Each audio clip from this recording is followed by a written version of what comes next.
Assalamualaikum warahmatullahi wabarakatuh. Selamat datang kembali teman-teman di channel Manusia Setengah Si Kuadrat. Oke, jadi di sini kita akan belajar mengenai pengenalan NLP.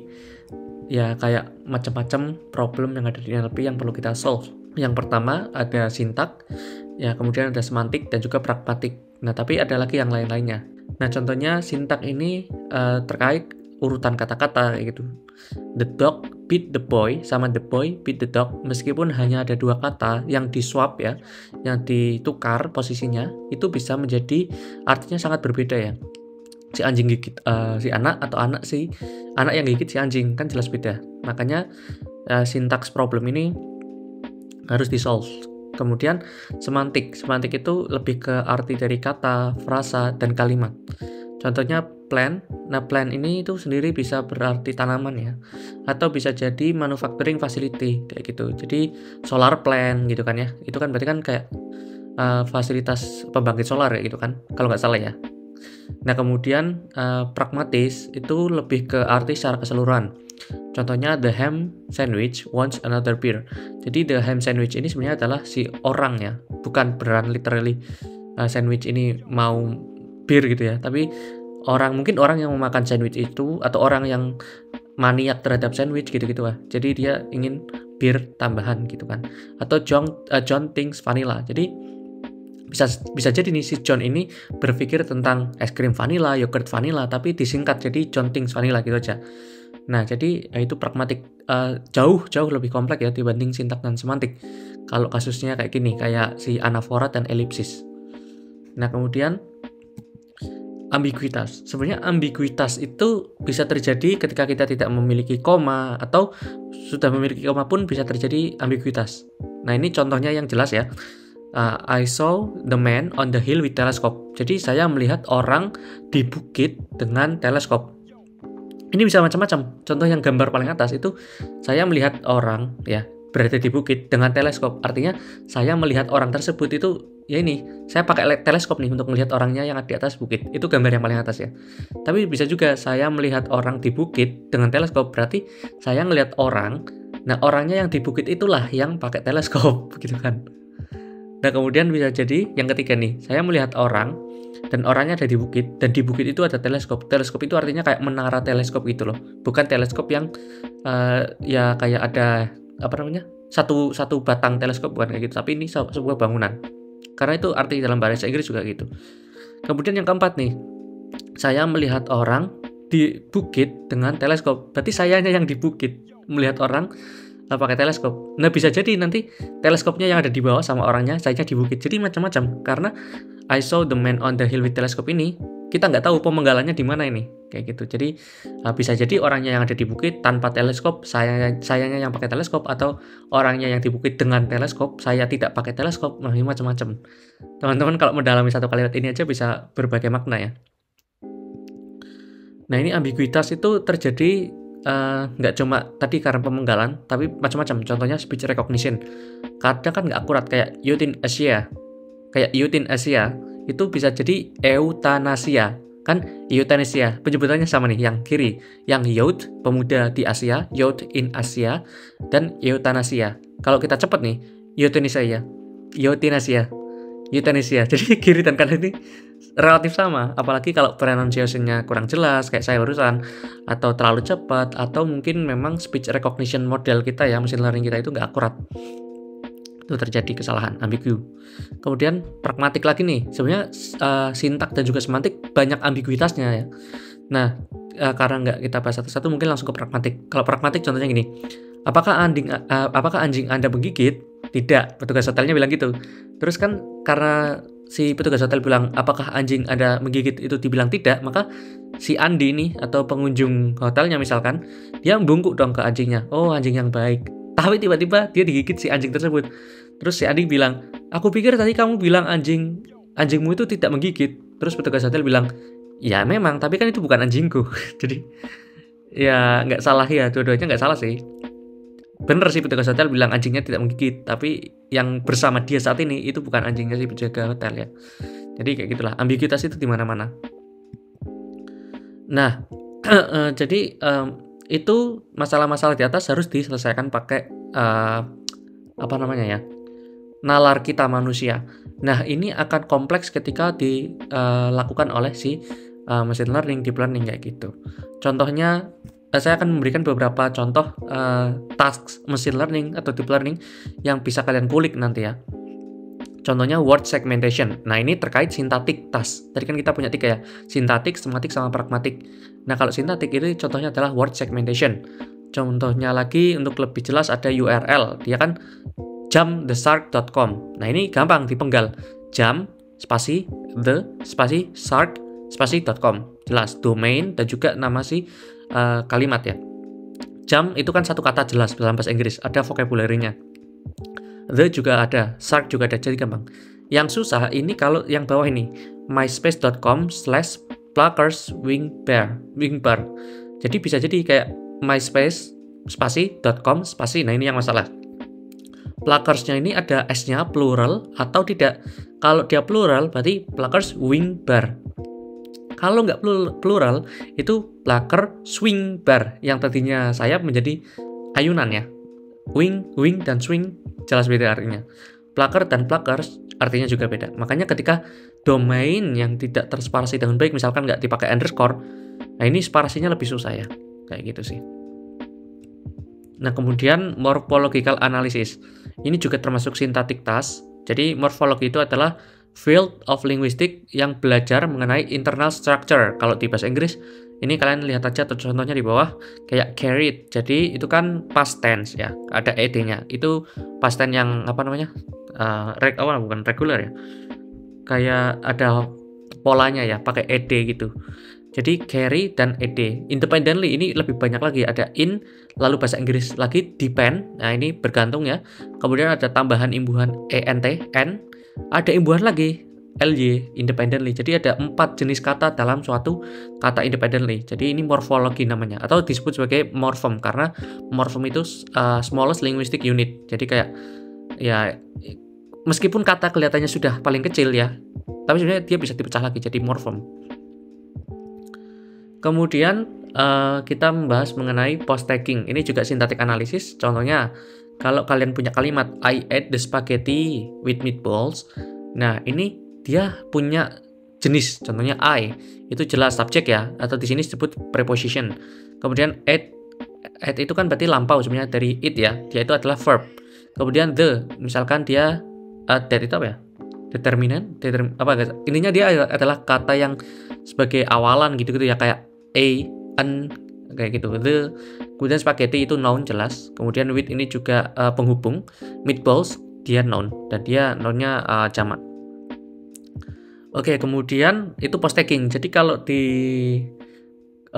machine learning ya, kita mau menganalisis dalam satu paragraf atau satu bacaan satu berita, itu siapa aja orang yang terlibat dalam berita tersebut, kayak gitu. Misalkan ya kita nanti tinggal ekstrak orang-orang yang sebagai preposition ya. Kita akan menghilangkan kata-kata bersifat verb, kemudian juga noun, kemudian juga adjektif.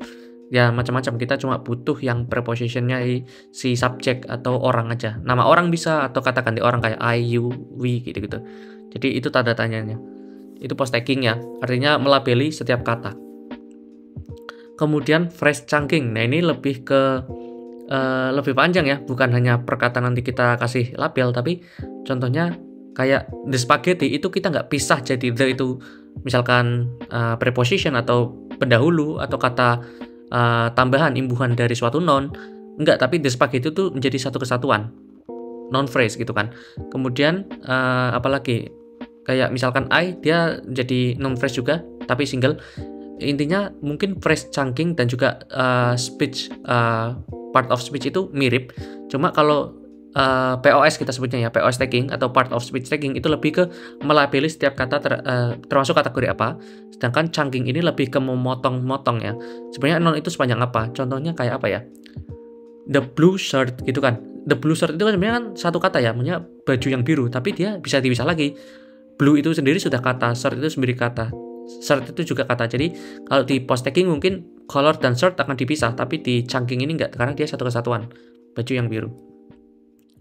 Nah, ini syntactic parsing. Jadi syntactic parsing ini lebih rumit sebenarnya. Kayak misalkan ini, I ate the spaghetti with chopstick. Nah, ini saya makan spaghetti dengan chopstick ini, apakah saya makan literally spaghetti yang dan juga chopstick, jadi chopsticknya itu sumpitnya saya makan, apa saya makan spaghetti dengan chopstick itu chopsticknya saya gunakan untuk memakan spaghetti. Jadi ada dua jenis kan. Kalau chopsticknya itu dimakan sama spaghetti, jadi chopsticknya kita kunyah, kita telan, atau chopsticknya yang kita gunakan sebagai tool saja untuk ngambilin spaghetti, buat makan spagettinya. Nah, syntactic parsing yang kiri itu benar ya, yang kanan salah. Jadi awalnya ada satu kesatuan sentence ya, kemudian sentence itu terpisah jadi noun phrase dan juga verb phrase. Nah, noun phrase itu kayak I ya, I itu kan noun phrase. Nah, verbnya itu panjang, add the spaghetti with chopstick. Nah, jadi setelah verbnya itu add the spaghetti with chopstick, dia dipisah jadi 3. Verb itu sendiri, kemudian noun phrase, kemudian apa nih ya, prepositional ya mungkin ya, kalau with gitu kan. Jadi add-nya jadi si verb, kemudian noun phrase-nya spaghetti. Nah, prepositionalnya itu with chopstick. Karena chopstick ini prepositional dari si add yang makan, ya jadi berarti ini kita tahu bahwa chopstick itu hubungannya sama si makan. Jadi chopstick itu untuk memakan apa? Non phrase-nya spaghetti. Kalau yang kanan itu chopstick ini diturunkan dari non phrase, bukan verb phrase. Kalau yang kiri kita lihat ya, yang kita tunjuk pakai orange itu kan verb phrase. Nah, ini yang kanan itu non phrase. Jadi yang kanan itu spaghettinya itu ada chopsticknya kita makan gitu kan. Jadi salah. Ya pemecahan-pemecahan kayak gini yang kayak tadi sebenarnya ya, kayak press chunking, tapi ini lebih ke bentuk tree gitu ya, bentuk pohon, itu disebut syntactic parsing. Nanti teman-teman kalau punya ide mau bikin skripsi atau tesis bisa ambil ini ya, mau meliti tentang syntactic parsing atau post tagging, phrase chunking, word segmentation atau morphological analysis, kalau teman-teman tertarik pada syntactic task. Nah, kalau semantic task gimana? Ini kan lebih ke tadi ya, arti dari kata. Nah, case yang pertama itu misalkan word sense disambiguation yang kita sebut tadi ya, kayak misalkan satu kata bisa berjuta makna gitu kan, kayak Ellen has a strong interest in computational linguistics. Jadi si Ellen ini tertarik terhadap linguistik computational. Bahasa Indonesia apa ya? Ya intinya misalkan dia tertarik pada suatu subjek atau matkul. Sedangkan yang kedua, Ellen pays large amount of interest. Ini bunga bank gitu ya, bunga pembayaran kayak gitu. Jadi meskipun sama-sama interest, yang satu artinya tertarik, yang satu artinya bunga pembayaran kredit gitu kan. Itu jelas beda. Nah, ini NLP. Makanya kita NLP kadang pakainya kayak back of word, kemudian skip gram, karena dia punya vektor. Nilainya itu vektor. Jadi satu kata itu direpresentasikan sebagai vektor. Bukan kayak TF-IDF atau back of word. Nah, itu mereka kan pakai binary ya, 1 0 gitu, ada dan tiada. Jadi dia tidak dilambangkan terhadap suatu vektor. Nah, makanya kalau pakai back of word atau TF-IDF susah untuk menangkap ini artinya apa, atau interest yang artinya bunga dan juga tertarik itu beda atau enggak, itu susah kalau pakai metode-metode lama ya, kayak tadi back of word atau TF-IDF. Tapi kalau pakai yang lumayan kekinian lah ya, advance, kayak skip gram gitu, atau continuous back of word atau yang lain, itu harusnya bisa menangkap semantik dari setiap kata. Kemudian yang kedua, semantic role labeling. Ini kayak tadi saya kayak post tagging, tapi lebih jelas ya. Kalau post tagging itu lebih kayak I itu preposition. Nah, tapi ini lebih ke detail, kayak semantik itu. John dan Mary sama-sama orang ya, tapi yang satu sebagai agent, yang satu pasien. Austin dan Dallas itu mungkin kalau di post tagging itu disebut sebagai noun di mana kota gitu kan ya. Kalau di sini beda, dipisah. Austin itu source dan Dallas itu destination. Jadi bukan dilabeli sebagai noun gitu ya, bukan dilabeli sebagai kota, tapi dilabeli sebagai source dan destination. Jadi ini lebih mendalam ya, lebih rinci sekali, lebih ke artinya ini sebagai apa. Kemudian task yang ketiga yaitu semantic parsing. Semantic parsing itu ya mengubah misalkan kalimat ini ya, book of like from New York to San Francisco on October 5th, itu kita ubah menjadi contohnya JSON atau dictionary atau list atau tuple atau macam-macam ya, tergantung. Nah, ini kita ubah misalkan ke JSON atau dictionary. Jadi itu pakai semantic parsing. Jadi bisa mengenali actionnya apa, objeknya apa gitu. Jadi action book. Jadi kita booking ya, bukan buku itu book itu bukan buku yang fisik, bukan. Task yang keempat, textual entailment. Ini banyak dipakai pada kayak ChatGPT, mungkin pakai ini juga ya. Jadi kayak misalkan kita punya teks kita punya hipotesis, kayak contohnya kalimatnya saya adalah Gojek, ya sorry, jangan menyebut merek. Saya adalah tukang ojek online yang sering mengantar di daerah Jakarta Selatan contohnya. Nah, hipotesisnya saya adalah driver di area Jakarta Selatan. Itu kan artinya benar ya. Nah, kalau misalkan hipotesisnya adalah saya adalah tukang kue di Kalimantan, itu kan salah. Jadi entailment itu artinya yes or no gitu. Jadi kita kasih teks, kemudian kita kasih kayak pertanyaan lah intinya, atau hipotesis atau hipotesa kalau di sini. Kemudian pragmatic. Kalau pragmatic itu kan tadi kita sebutkan contohnya adalah anaphora atau co-reference. Contohnya John put the carrot on the plate and ate it. Nah, it-nya itu kan dalam bahasa Inggris merujuk kemana? Apakah di sini ada dua jenis ya? Ada carrot dan juga plate. Sama-sama kata benda, jadi bisa di-replace pakai it. Tapi menjadi masalah, it ini itu miliknya siapa? It itu artinya kan miliknya carrot, karena kita memakan it ya, memakan it, at it. It-nya bagian memakan carrot, nggak mungkin kita memakan piring, kayak gitu. Kemudian ada namanya ellipsis resolution. Contohnya ini singkatan-singkatan tadi kayak John think vanilla. Jadi si John memikirkan vanilla, nggak mungkin dong dia mikirin vanilla. Pasti dia mikirin apakah yogurt rasa vanilla atau es krim rasa vanilla. Itu ada penghilangan kata yang menyebabkan disambiguitas. Ada menyebabkan ambiguitas. Ini contoh yang lain. Wise men talk because they have something to say. Nah, ini fools talk because they have to say something. Jadi kayak orang bijak itu tahu apa yang akan dia omongkan. Atau wise men talk because seseorang yang bijak itu tahu mereka itu harus mengatakan apa, sedangkan orang bodoh mereka berkata karena dia harus mengatakan sesuatu. Nah, itu bahasa Indonesianya lebih jelek ya daripada kalimat aslinya. Wise men talk because they have something to say, fools talk because they have to say something. Ini kata-katanya si Plato kalau nggak salah. Jadi bisa juga kalau orang luar itu menyingkat. Contohnya, wise men talk because they have something to say, fools because they have to say something. Artinya ya sama, si bodoh itu berbicara karena mereka itu ya harus mengatakan sesuatu biar kelihatan pintar gitu kan. Tapi si talk ini kita remove kadang. Nah, kita remove, kita gantikan koma. Jadi kayak penekanan. Kayak yang tadinya awalnya fools talk because they have to fools talk because they have to say something. Yang bawah itu fools because they have to say something. Jadi koma ini penekanan intonasi itu menggantikan kata talk. Padahal artinya sama atas bawah. Nah, ini susah kalau di NLP ya. Kalau untuk machine learning, deep learning. Nah, makanya teman-teman tinggal pilih kira-kira pengen mendalami yang mana. Selain pragmatik, sintaktik, dan juga semantik juga ada banyak. Kayak sentiment analysis, inferential analysis, kemudian mungkin machine translation. Ya, masih banyak lagi jenis-jenisnya. Ini contoh-contoh tugas dasar karena penelitian di bidang ini penting sekali ya untuk menciptakan dasar-dasar NLP. Kalau kita pelabelannya aja salah, misalkan di post tagging mungkin pada sentiment analysis akan jadi salah gitu ya. Kemudian misalkan syntactic parsing, kayak ini kalau urutannya salah, pemenggalannya salah ya. Saya makan spaghetti pakai chopstick, atau saya makan spaghetti dan chopsticknya juga ikut dimakan, itu kan nanti sentiment analisisnya juga beda artinya. Jadi untuk downstream task itu ya harus dimulai dengan 3 jenis ini juga. Jadi ketika 3 jenis NLP ini bisa terselesaikan dengan baik, harusnya si downstream tasknya atau task machine learning atau deep learning yang lain itu harusnya bisa diselesaikan dengan mudah. Oke, mungkin cukup sekian. Semoga bisa bermanfaat. See you next time. Bye-bye. Wassalamualaikum warahmatullahi wabarakatuh.